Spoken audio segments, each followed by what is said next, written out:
Hindi talaga matatawaran ang pagmamahal ni Bella Padilla para sa kanyang best friend at momshi, na si Kim Chu.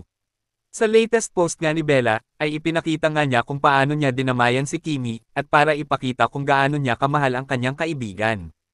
Ayon sa post ni Bella, she might think that I flew and drove all this way to make her feel good.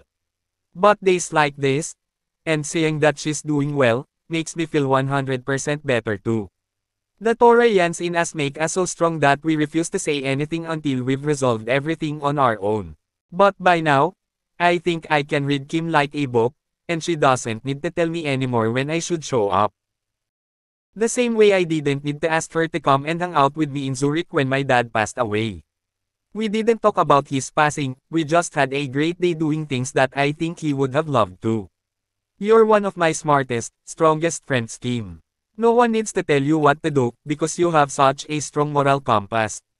I know that things can get hard sometimes.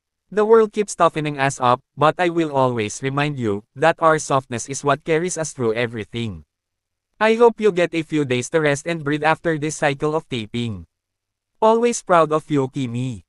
As I will keep on saying, anytime, anywhere.